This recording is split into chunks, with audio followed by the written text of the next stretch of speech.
Entramos en detalle en Consejo de Redacción cuando son las 6 de la mañana, 53 minutos. ¿Qué está pasando con la explotación sexual comercial de niños, niñas y adolescentes en Colombia? ¿Y qué está pasando en Antioquia y en Medellín? ¿Cuál es ese panorama que tenemos? Hoy tenemos como invitada aquí en la mesa de Consejo de Redacción a Jazmín Santa Álvarez. Ella es docente, investigadora de la UPB, hace parte del secretariado técnico de la Mesa Intersectorial en contra de la explotación sexual comercial en la ciudad. Bienvenida, profesora, a esta mesa de Consejo de Redacción. ¿Cómo amanece? Hola, muchas gracias por la invitación y por tener este tema en la agenda. La Mesa Intersectorial viene recopilando, evaluando cada uno de los datos a través de las denuncias que se hacen en el distrito de Medellín. ¿Qué se han encontrado dentro de esa mesa frente a los resultados de esas denuncias que se han dado en el último año? Sí, pues uno de los datos más importantes es que son mentiras, ¿cierto? Que hay un gran subregistro y que todo el sistema de información que reporta delitos directamente, el de la ESNA o los que están relacionados con abuso sexual, ¿cierto? Con menores de edad, pues no registran lo mismo. Uno tal vez de las fuentes más confiables son las del SPOA, pero ahí también son generales, no son tan específicos y no siempre hay en estos sistemas de información diferenciación, por ejemplo, de edades o de sexo, ni de género. Entonces los datos hacen falta para la investigación también, para tomar también acciones de prevención. Entonces, bueno, frente al subregistro es alarmante lo que pasa.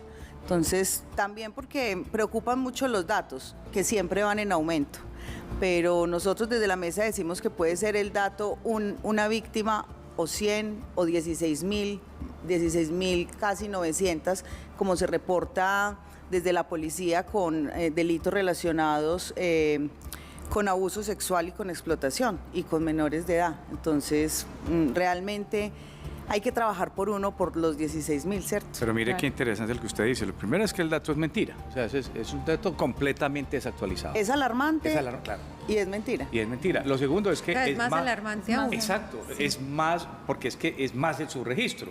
Y el SPOA, para los que más o menos no tienen idea de qué es eso, el SPOA es la denuncia penal que se hace ante la Fiscalía, es el nombre que se le da, el SPOA. Así se llama el nombre que se le da a la investigación cuando alguien va a denunciar. Pero la pregunta es clara, en una ciudad como Medellín, ¿por qué se ha incrementado ese delito? Ustedes en la mesa intersectorial, ¿qué han encontrado? ¿Por qué está disparado? Es que es enorme. Sí, pues esto termina siendo, entre comillas, una oportunidad para los grupos delincuenciales. Aumenta también por el número de personas migrantes en la ciudad. Las políticas de turismo realmente no terminan siendo claras en este tema. Existió un espacio en el que se pensaba la ESNA y el turismo y desapareció. La forma como estamos ofreciendo la ciudad, desde las mismas series, ¿cierto? Saber que aquí alrededor también de esa explotación cabe el consumo. Bueno, entonces la ciudad está como muy dispuesta a... Hay una modalidad que está relacionada, por ejemplo, con los ambientes virtuales y con pandemia también nos dimos cuenta, bueno, el mundo se dio cuenta que por ahí también la captación y la explotación está siendo cada vez más frecuente.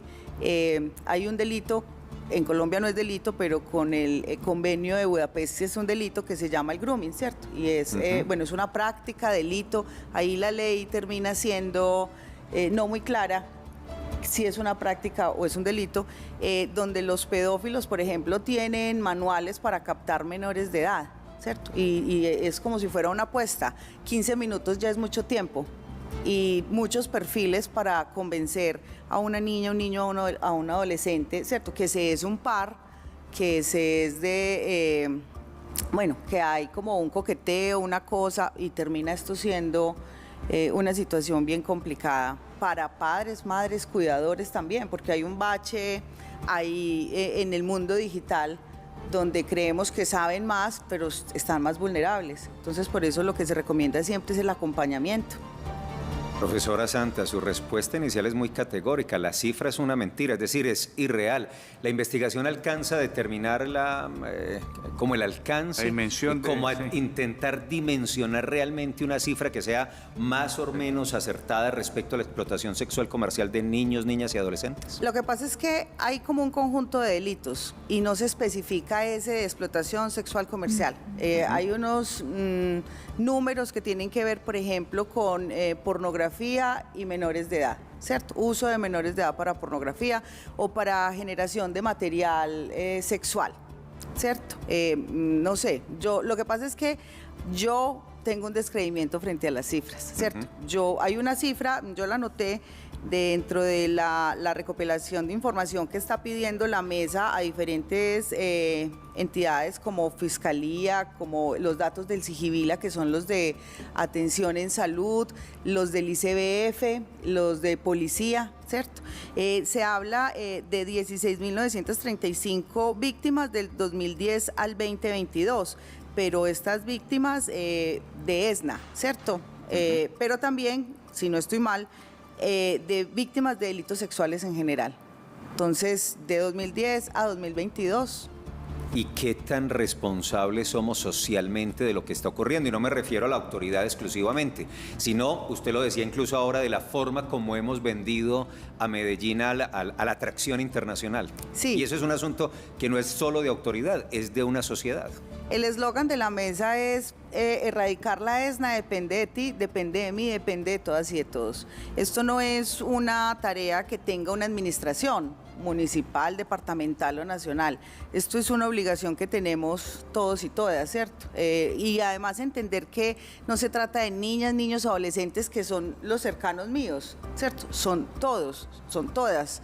Incluso las del mundo, cuando uno también sale como turista y ve normalizado. Tailandia es un lugar entonces donde esto pueden entregar como un brochure, ¿usted qué quiere? ¿Cierto? La lucha es para que nosotros no estemos en esa dimensión. Los explotadores tienen, digamos, como un carrusel de explotación. Cuba es uno de ellos, Asia, en muchos lugares de Asia, ¿cierto?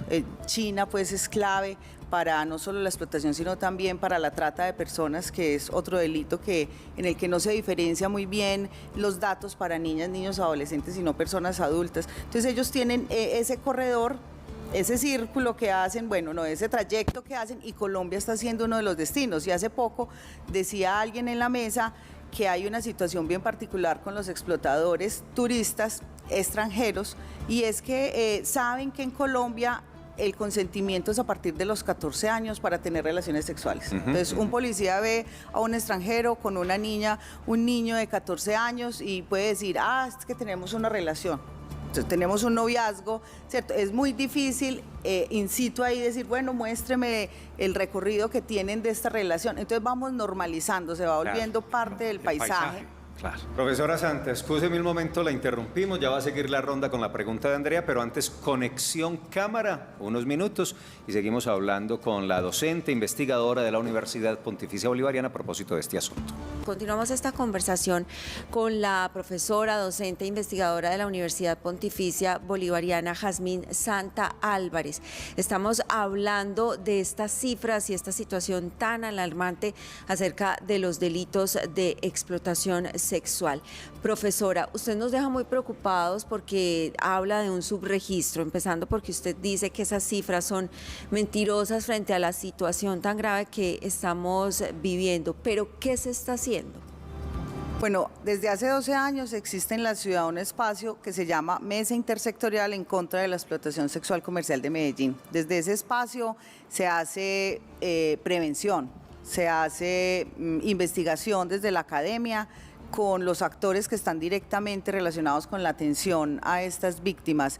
Se procura también, lo que no es fácil, tener la voz de las niñas, niños, adolescentes y su participación activa, ¿cierto? No desde esa mirada adultocéntrica, sino como actores principales en esta situación. Hacemos plantones. Ustedes no se imaginan la cara de la gente cuando hacemos los plantones, ¿cierto? Porque, bueno, movilizarse por las calles no es muchas veces muy bien visto, se para el tráfico, ¿cierto? Nosotros recibimos alertas y cuando recibimos alertas vamos a esos lugares. Los últimos viernes de cada mes hacemos plantones, el último lo hicimos en Niquitao, en todo este sector de Abejorral, bueno, todo el Palo, Niquitao. Hacemos, y lo más importante, hacemos incidencia política. Hace poco se participó en un control político con este tema, con la senadora Piedad Córdoba. Lo más importante de todo esto es que hacemos articulación y que es una mesa que no la coordina el Estado, por ejemplo, ni hace parte de la obligatoriedad de quienes asisten ahí, lo hacen voluntariamente, ¿sí? Y es una mesa abierta. Frente a estos problemas, claro, uno queda como muy preocupado, ¿qué hacemos? No hay futuro, ¿cierto? Sí. Empaque y vámonos, pero articularse es la clave, porque como decíamos ahora, es un compromiso de todas y de todos. Es un compromiso que tiene que tener la administración local, pero también la departamental y la nacional. Tiene que tener la participación de la iglesia. Hay voluntad desde la pastoral social también para trabajar este tema, para llevarlo a la ciudadanía y para que se entienda, porque necesitamos identificar el delito, necesitamos nombrarlo bien. Yo sé que la ESNA es una sigla muy rara, complicada, pero ahí lo que estamos haciendo es teniendo un enfoque de género, teniendo un enfoque etario, diferenciando que el fenómeno pasa diferente con niñas, niños y con adolescentes, ¿cierto? Nos falta investigación, nos falta más participación de la academia. Ustedes saben que investigar es costoso, claro, ¿cierto? Por ahora en la mesa está la Universidad de Antioquia, desde la Facultad Nacional de Salud Pública y la Bolivariana.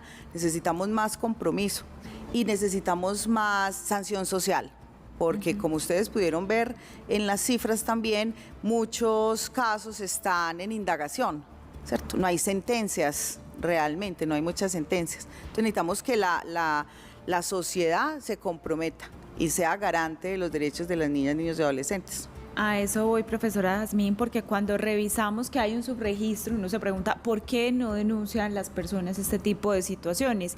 Quizás en parte por esa desconfianza en la justicia. Es que en las cifras que ustedes nos entregan, solo un 4% de los casos ha llegado a juicio. ¿Cómo valoran ustedes ese componente judicial? Sí, pues sabemos que las fiscalías y los juzgados están llenas de, ¿cierto? La gente no le da miedo denunciar, no es tan sencillo porque a veces se anuncia, bueno, la denuncia puede ser anónima y no siempre pasa eso. Otra de las situaciones por las que no se denuncia, por ejemplo, es porque la misma familia ya no es un entorno protector, con el tema también de los entornos virtuales, la familia está siendo parte de esta explotación. Hemos visto muchas noticias en las que son mamá, papá o cuidadores, familiares cercanos, quienes están filmando, ¿cierto? O hacen el delito. Un delito es el abuso sexual y otra cosa es la comercialización del material que filman, ¿cierto? Entonces, no hay como garantías. Las instituciones, denunciar también no es fácil desde una institución cuando se dan cuenta. El rector, la rectora tiene que ser quien dé la cara para. Hay alertas, por ejemplo, en la Comuna 8, en Candelaria, en la 10, ¿cierto? En la 4, pero la denuncia no se hace tan fácil. Y bueno, y ese montón de casos ahí represados, hay compromiso en la investigación, pero no es tan fácil, ¿cierto? Claro. ¿Qué pasa con los famosos abrazos de esta alcaldía? Que cierran, que el abrazo es que cerraron sectores, cerraron, por ejemplo, el Parque Lleras, donde hay un punto de esta explotación sexual, niños, niñas y adolescentes. Ahí se vuelve más aberrante incluso con ese abrazo. El famoso abrazo es que cierran y hay como, para acabar de ajustar, exacerban el delito porque hay como una selección. Es una cosa impresionante.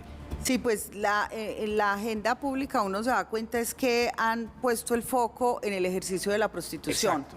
Y en Colombia el ejercicio de la prostitución, nos guste o no, es legal. ¿cierto? Es legal. Sí. Entonces a eso tendría que tomarse ciertas medidas, porque lo que termina pasando con esto, el ejercicio de la prostitución, estos contextos de prostitución sí son de alto riesgo para niñas, niños y adolescentes. Y eso es lo que tenemos que entender. Cuando se toman estas medidas, y viene pasando ya hace mucho rato, hay como un desplazamiento del delito de la explotación sexual, por ejemplo, a los alquileres de Airbnb.